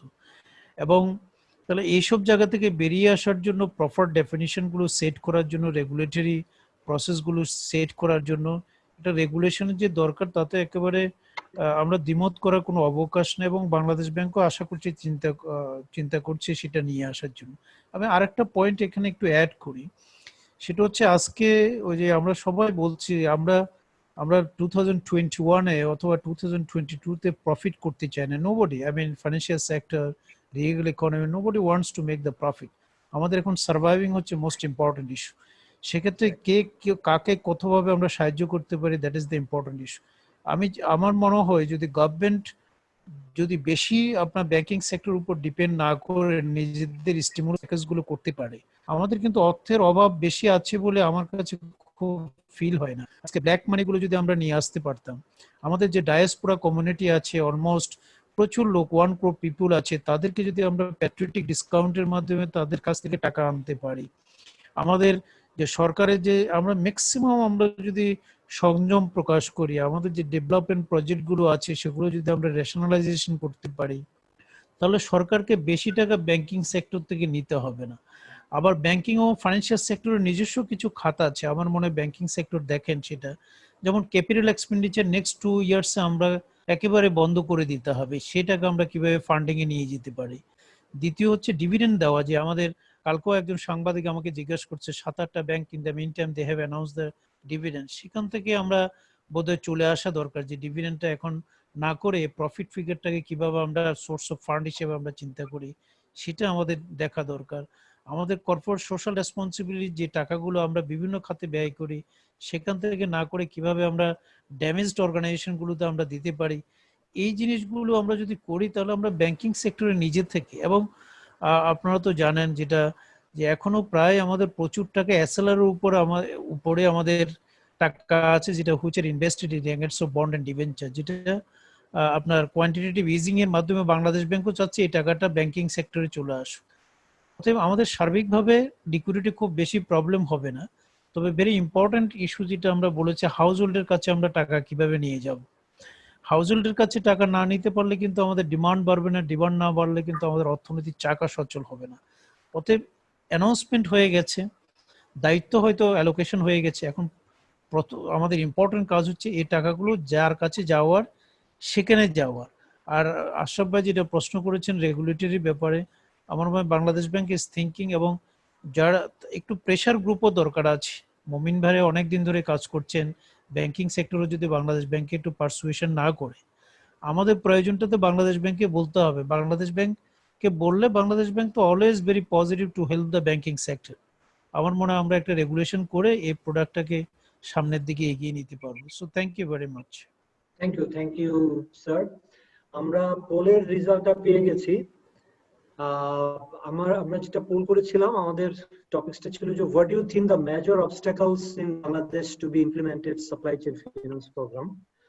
সেখানে 40% পার্টিসিপেন্টস বলছে যে নলেজ গ্যাপ রয়েছে তাদের, 26% পার্টিসিপেন্টস বলছে যে ম্যানেজমেন্টস আনউইলিংনেস এর কারণে এই প্রবলেমটা হচ্ছে, 17% বলছে যে lakhs of digital ecosystem, 20% participants মনে করছে যে হাই ইন্টারেস্ট রেট থাকার কারণে এটা একটা problem. So thank you participants পোলে পার্টিসিপেট করার জন্য। আমাদের প্রোগ্রামটা আমাদের আসলে নির্ধারিত সময় ছিল 10টার মধ্যে শেষ করব। সো আমি একটু স্পিকারদের কাছ থেকে একটু অনুমতি নিয়ে নিতে চাই যে আমরা যদি আর 15 to 20 মিনিটস একটু সময় নেই, তাহলে আমরা করতে পারি কিনা কাজটা। ঠিক আছে, সমস্যা নাই। Thank you very much. আমি এখানে আমাদের মেজর প্লেয়ার্স যারা আছে সাপ্লাই চেইন ফিনান্সের, সেই একটা স্ট্যাটিস্টিক্স দিচ্ছি এবং কি কি প্রোডাক্ট নিয়ে আমাদের প্রতিষ্ঠানগুলো কাজ করছে। আমরা যদি এখানে একটু দেখি যে IDLC basically they have started their journey in 1999। তারা সাপ্লায়ার ফাইন্যান্স, ডিস্ট্রিবিউটর ফাইন্যান্স এবং ওয়ার্ক অর্ডার ফাইন্যান্স নিয়ে কাজ করছে, আইপিডিসি ফাইন্যান্স সবগুলো প্রোডাক্ট নিয়ে কাজ করছে। আর কিছু ব্যাংকের ইনফরমেশন এখানে আছে, কারণ আমরা জানি যে Eastern Bank, Dhaka Bank, City Bank এবং ব্যাংক এশিয়াও রিসেন্টলি সাপ্লাই চেইন ফিনান্স প্রোগ্রামটা লঞ্চ করেছে। সো তারা হয়তো বা সবগুলো প্রোডাক্ট নিয়ে, বাট তারা সাপ্লায়ার ফাইন্যান্সটাকেই বেশি ফোকাস করে এগিয়ে যাচ্ছে। আর এখানে যদি আমি বাংলাদেশ সাপ্লাই চেইনের টাইমলাইনটা একটু দেখি, যে আইডিএলসি তারা 1999 সালে সাপ্লাই চেইন ফিনান্স প্রোগ্রামটা স্টার্ট করেছিল। পরবর্তীতে 2006 সালে ইউনাইটেড ফিনান্স, 2007 সালে আইপিডিসি ফিনান্স এবং ইবিএল মার্কেটে আসে। বাট আইপিডিসি ওই সময় সাপ্লায়ার ফাইন্যান্সিংটা স্টপ করে দেয় এবং তারা পরবর্তীতে আবার 2017 সালে এই প্রোডাক্টটা নিয়ে কাজ শুরু করে। 2016 সালে দেখেছি যে সিটি ব্যাংক, ব্র্যাক ব্যাংক তারা অপারেশনে আসে। এই সময়টাতে যেটা কোলাবোরেশনের কথা বলা হচ্ছে বারবার, প্রশান্ত স্যার এবং মমিন স্যারও বারবার বলছেন যে আমাদের প্রচুর কোলাবোরেশন দরকার। সো যেই জায়গাগুলোতে আসলে কোলাবোরেশন হতে পারে এবং কোলাবোরেশন নিয়ে কথা হচ্ছে, সেইটার একটা ইনফরমেশন আপনাদেরকে দিচ্ছি। যেমন আমরা যদি এখানে একটু ডিজিটালাইজেশন প্ল্যাটফর্মে আমরা সবাইকে আনতে পারি, সেটার একটা কোলাবোরেশন এখন হতে পারে এবং সেটা নিয়েও definitely IPDC, city bank, BRAC bank এই ধরনের প্রতিষ্ঠান কাজ করছে। আমরা যদি দেখি যে এখানে বাংলাদেশ ব্যাংকের কিছু গাইডলাইনও তৈরি হচ্ছে, যে ইনসেনটিভ সাপ্লায়ার এবং অ্যাঙ্করকে দেওয়ার কথা, সেটা নিয়ে পেমেন্ট টার্মস নিয়ে, পেমেন্ট টার্ম এক্সটেনশন নিয়ে কথা হচ্ছে, যেটা এখন ব্যাংকগুলো বা নন ব্যাংকিং ফিনান্সিয়াল ইনস্টিটিউশনস গুলো চিন্তা করছে যে সাপ্লায়ার এবং অ্যাঙ্করদেরকে এই জায়গাটাতে কিভাবে অ্যাডভান্টেজ দেওয়া যায়। এবং ব্লকচেইন আরেকটা ইম্পর্টেন্ট জিনিস। আমাদের এখানে বাংলাদেশে তো ব্লকচেইনের যাত্রাটা অর্জুনের হাত দিয়ে আসে, আইপিডিসি ফিনান্সের হাত দিয়ে, যেটাকে বলা হচ্ছে যে south east Asia's first blockchain based digital supply chain finance platform. তো এইখানে আমি একটু মমিন স্যারের কাছে যদি জানতে চাই, যেহেতু আমাদের সময় হাতে খুব বেশি নেই, যে আপনারা তো সাপ্লাই চেইন নিয়ে মোটামুটি অনেকের সাথে অনেকভাবে কোলাবোরেশন করছেন এবং ডেফিনেটলি এটা আমাদের সাপ্লাই চেইন ইন্ডাস্ট্রিকেই প্রকারান্তরে অনেক স্ট্রং করছে। সম্প্রতি ব্লকচেইন টেকনোলজি নিয়ে আইপিডিসি ফাইন্যান্স, আমরা জানি যে বাংলাদেশে তারাই এটা নিয়ে সর্বপ্রথম কাজ করছে। তো এই প্রযুক্তির হেল্প নিয়ে আসলে আমাদের সাপ্লায়ার এবং বায়াররা কিভাবে বেনিফিট হতে পারে, এবং এই জায়গাতে তারা কি আসলে আগের থেকে এখন বেশি বেনিফিটেড হবে বলে আপনার মনে হচ্ছে? ধন্যবাদ আশরাফ। একদম যে রাইট কোশ্চেনটা লাস্ট মোমেন্টে আপনি করেছেন, যেটা আমরা সাপ্লাই চেইন ফাইন্যান্সে আমি বলছিলাম যে the biggest risk is operational risk, এবং সেই অপারেশনাল রিস্ককে মিটিগেট করার জন্য আমাদের এখন যে প্রতিরক্ষা ব্যবস্থা আছে, সেখানে যেটা হয় যে প্রত্যেকটা বিল আমাদের যারা মেসেঞ্জার তারা আমাদের বড়োয়ারের কাছ থেকে মানে সাপ্লায়ারের অফিস থেকে কালেক্ট করে, সেটা আবার বায়ারের অফিসে সাবমিট করে ভ্যালিডেট করে অফিসে নিয়ে আসে, এবং সেটা আনার পরে সেটার এগেইনস্টে আমরা পেমেন্ট অ্যাডভান্স করে থাকি।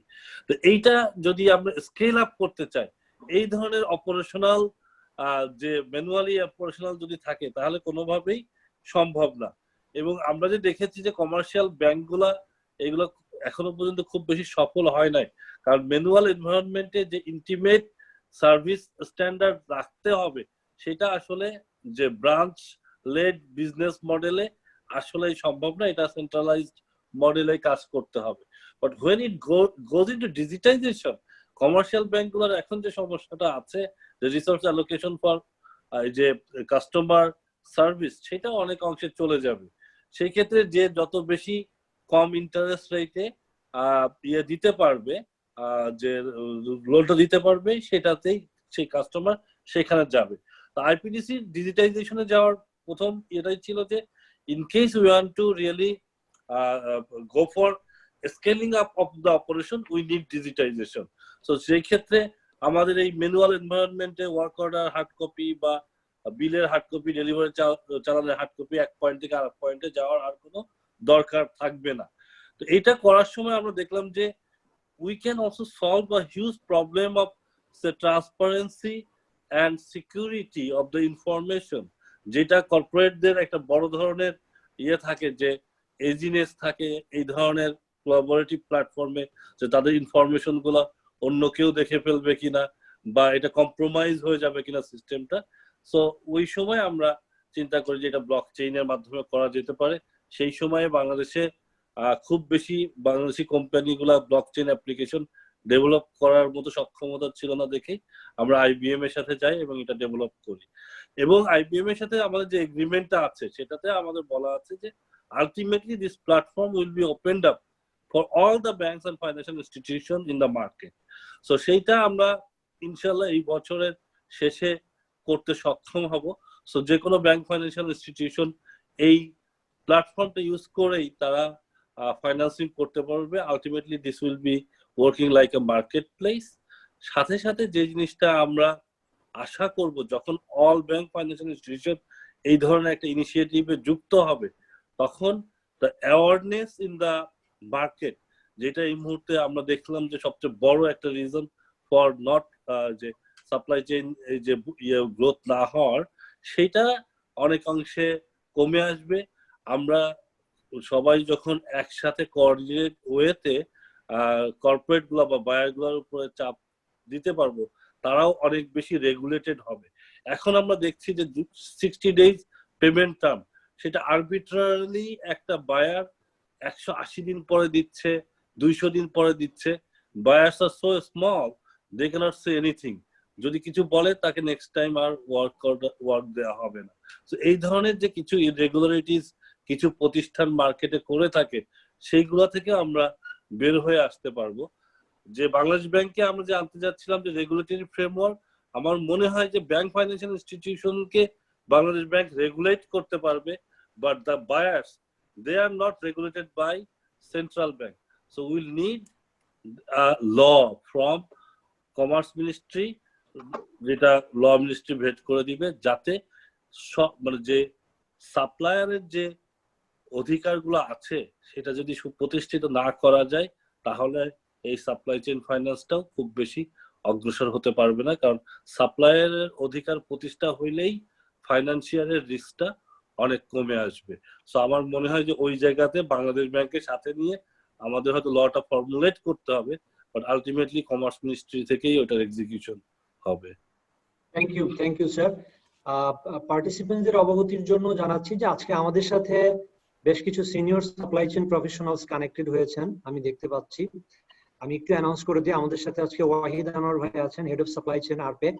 আমাদের সাথে ইকবাল ভাই আছেন, ইকবাল ভাই সাপ্লাই চেইন অ্যালামনাই সোসাইটির ইসি মেম্বার। আমাদের এখানে সাসের প্রেসিডেন্ট আজগর ভাই আছেন, আমাদের সাথে আছেন সাখাওয়াত ভাই, হেড অফ, উনি হচ্ছেন chief operating officer DBL colour city. আরো অনেক সিনিয়র সাপ্লাই চেইন প্রফেশনালস আছেন। তো থ্যাংক ইউ ভেরি মাচ আমাদের সাথে আপনারা কানেক্টেড হয়েছেন। আপনাদের যদি কোনো স্পেসিফিক কোনো কোয়েশ্চেনস আমাদের স্পিকারদের কাছে থাকে, প্লিজ আপনারা কোশ্চেন করতে পারেন, আমি সেই কোশ্চেনগুলো স্পিকারদের কাছে পৌঁছে দিব। সো এই জায়গাতে আমি একটু মাসুদ স্যারের কাছে আসবো। স্যার, যদি আপনি একটু পেমেন্ট টার্মস নিয়ে, পেমেন্ট টার্ম এক্সটেনশনের যে বিষয়টি নিয়ে, বিশেষ করে আমরা জানি যে বায়ার আসলে ইউজুয়ালি যেটা চায় যে টু এক্সটেন্ড দেয়ার আউটস্ট্যান্ডিং, এবং অপরদিকে সাপ্লায়ার সেলস আউটস্ট্যান্ডিংটাকে রিডিউস করতে। এই জায়গাটাতে আসলে ব্যাংক বা এনবিএফআই এই ক্রুশাল সময় শেয়ার করে। Thank you. আসলে আমি যেটা মনে করি দ্যাট এই সিচুয়েশন আর কি আপনার, because everybody is cash strap today in this situation আর কি আপনার। যেহেতু everybody is cash strap, we now need to look into the two parties to this system আর কি আপনার। একটা হচ্ছে বায়ার, একটা হচ্ছে supplier. So in some case we'll find that the buyer has got deep pockets in the sense that তার cash flow এখনো পর্যন্ত আছে, তার business is doing well, or it has got very strong financing lines with the banks or otherwise. এটা one side হতে পারে, অথবা আরেকটা সাইড হতে পারে যে supplier has got the same strength আর কি আপনার। আমি মনে করি যে এখানে একটা আরবিট্রেজের একটা আপনার পসিবিলিটি আছে, in the sense that if for example let's say buyer sees today that he has got a lot of facilities that he can still work with actually, in that case he can start thinking of reverse factoring actually, in fact, because in that case তার তো একটা credit আছে, he can play on this credit strength and also bring down the cost for both the parties. In that case supplier একটা আপনার he has some breathing time আর কি আপনার। আমি যেটা মনে করি যে এই সিচুয়েশনে we got to think out of the box actually. আগের মতো জাস্ট সিম্পল ফ্যাক্টরিং করলাম, সাপ্লায়ার ডিসকাউন্টিং করলো, we have to think out of this model আর কি, because ultimately যার ফাইন্যান্সিয়াল স্ট্রেংথ বেশি তাকে he has to bail out. Because আমি একটা কথা বারবার বলি that আপনার buyer supplier is a relationship, it is a partnership, it is not one day business actually. We are talking about long term relationship, and when one party is in a problem, in that case it is the responsibility of the other party to bail him out. So whoever has the finances should now really chip in and make sure that the other party stays afloat.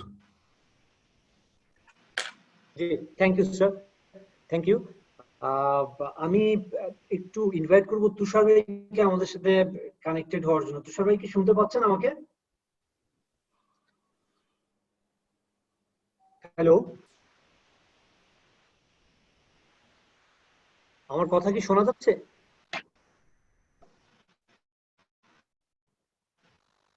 Hello Ashraf ভাই, you are audible. হ্যাঁ, yes, আমার কথা শোনা যাচ্ছে? হ্যাঁ, আপনার কথা শোনা যাচ্ছে। জি, আমি একটু তুষার ভাইকে একটু ওনার ভিডিওটা একটু অন করতে বলবো। শামিন আপু, তুষার ভাই, head of supply chain finance, IPDC Bangladesh. Tushar ভাই, আপনি কি আমাকে শুনতে পাচ্ছেন? Hello,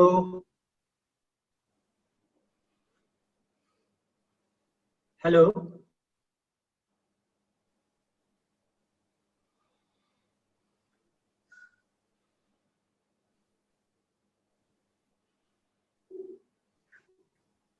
hello. ওকে, তুষার ভাই মনে হয় এখানে নেই। সো আমরা প্রায় আমাদের প্রোগ্রাম শেষ করে ফেলেছি। তো থ্যাংক ইউ ভেরি মাচ। আমাকে কি শোনা যাচ্ছে এখন? শোনা যাচ্ছে। জি জি, thank you very much. So আমরা আমাদের প্রোগ্রামের সময়সীমা প্রায় শেষ করে ফেলেছি। So thank you very much. আমরা আসলে আরো কিছু কোয়েশ্চেন চলে আসছে, আমরা আসলে যেহেতু সময় নেই আমি নিতে পারছি না।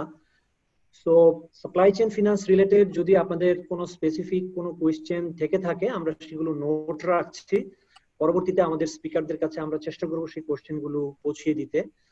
এবং থ্যাংক ইউ ভেরি মাচ আমাদের এখানে যারা আপনারা পার্টিসিপেন্টস কানেক্টেড হয়েছেন। সো আমি এখন মুশফিক ভাইয়ের কাছে চলে যাব।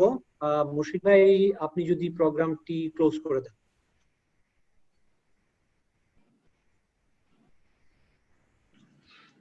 মুশফিক ভাই, আনমিউট করতে হবে আমাকে, আশা করি শোনা যাচ্ছে। হ্যাঁ, শুনতে পাচ্ছি আপনাকে। Thank you. ধন্যবাদ আশরাফ ভাই, প্রোগ্রামটা এত সুন্দরভাবে চালিয়ে নিয়ে যাওয়ার জন্য। সর্বপ্রথম আমি ধন্যবাদ দিতে চাই আমাদের আজকের সম্মানিত অতিথিদেরকে, বিশেষ করে মুমিনুল ইসলাম স্যার, মাসুদ স্যার, প্রশান্ত কুমার স্যার, যারা তাদের অনেক ব্যস্ত সময়ের মধ্যেও আমাদেরকে তাদের মূল্যবান সময় দিয়েছেন। আমি আরো ধন্যবাদ দিতে চাচ্ছি আমাদের কয়েকজন সিনিয়র সাপ্লাই চেইন প্রফেশনাল, যাদের কথা ইতিমধ্যেই আশরাফ ভাই উল্লেখ করেছেন, যারা আজকের ওয়েবিনারটিতে উপস্থিত ছিলেন। আপনারা সবাই মোটামুটি অবগত আছেন যে এসসিপিবি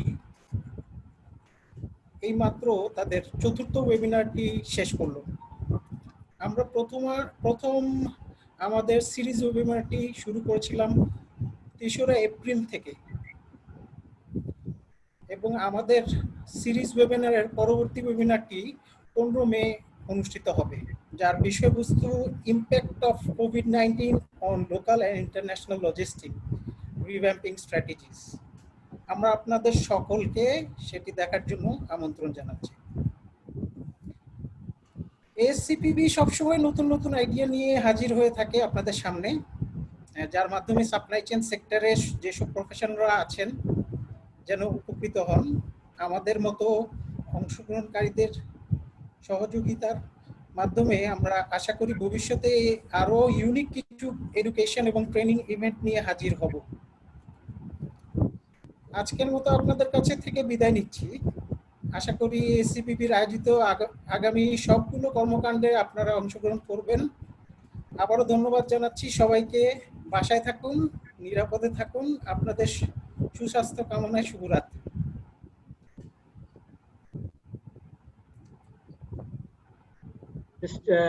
সবাইকে একটু রিকোয়েস্ট করব, আপনারা যদি সবার একটু ভিডিওটা অন করেন, আমরা সবাই একটা ছবি তুলতে চাই। সবাই থামস আপ একটা ছবি আমরা নিতে চাই। আমরা একটু থামস আপ করে একটা ছবি নিতে চাই। সো আপনারা যদি সবাই আপনাদের ভিডিওটা একটু অন করেন প্লিজ।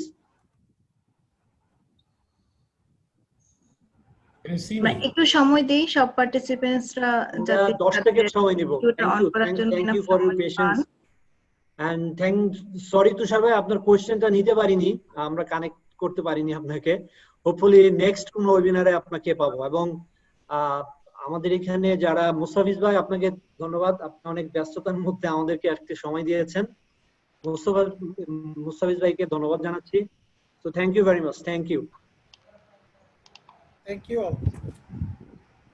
আল্লাহ হাফেজ। আসসালামু আলাইকুম। ওয়ালাইকুম আসসালাম। ওয়ালাইকুম। সবাই ভালো থাকবেন, দেখা হবে ইনশাআল্লাহ। ইনশাআল্লাহ সবাই ভালো থাকবেন, সুস্থ থাকবেন।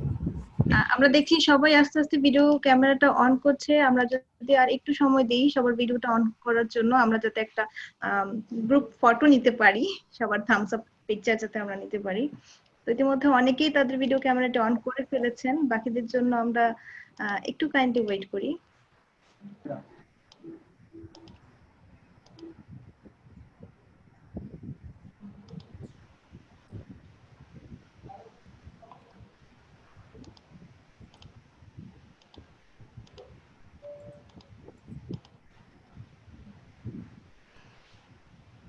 তো মনে হচ্ছে অনেকেই অন হয়ে গেছে, আর যারা হন নাই তা হয়তো বা কোনো টেকনিক্যাল প্রবলেমে আছে।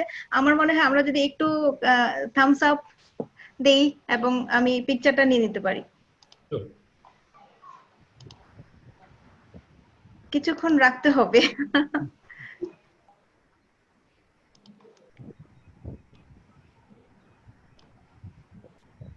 Thank you. Thank you very much. আসসালামু আলাইকুম।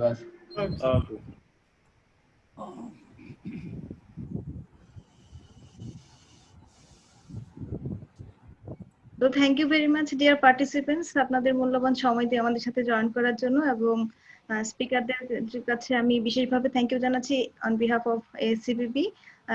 সম্মানিত মডারেটর সাহেব আশরাফুল ইসলাম ভাই, আপনাকে অনেক ধন্যবাদ এত সুন্দর করে অনুষ্ঠানটি পরিচালনা করার জন্য। মুশফিক ভাই আমাদের সাথে ছিলেন ক্লোজিং স্পিচে। সো আমাদের আজকের মতো এখানেই শেষ। Thank you very much for joining.